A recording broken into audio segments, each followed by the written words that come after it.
First thing you're going to want to do is go to the piano roll for one of your pieces and go to one of the section headers at the top and click on it. Now before, you had this menu with a couple options, but the options are now a bit different and they work a little bit differently. So let's say for this first section, section A, we just want to replace it. If we click replace A, we're going to get something completely different.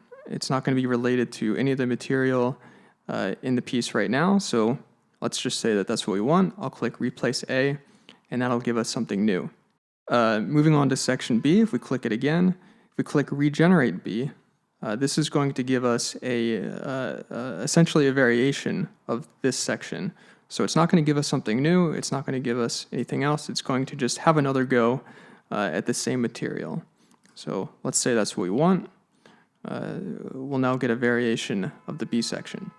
If we go to the bridge section and click it, let's say regenerate bridge based on another section, what we can do here is choose one of the other sections in our piece and have this section regenerated as a variation of one of these sections. So if we, let's say we choose C, it's going to replace that bridge section with a variation of the C section, okay?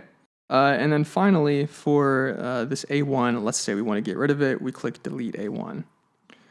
Now something you'll notice is rather than having to save and render after each regeneration, which is what you had to do before, instead it's sort of putting all of these changes into a queue, and it won't actually take place until you hit save and render at the end. So it should make your section editing and regenerations a lot smoother.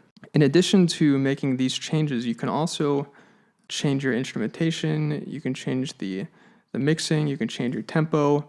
All of these changes will be saved when you click save and render, as opposed to before where regenerating material would often remove changes that you've made previously. So again, should make things a lot smoother for you. Going forward, there's also this new auto mixing button at the top left. This does probably exactly what you think it does. If you click it, it's going to analyze the tracks in the piece and try to balance each track amongst each other so that one track isn't too loud.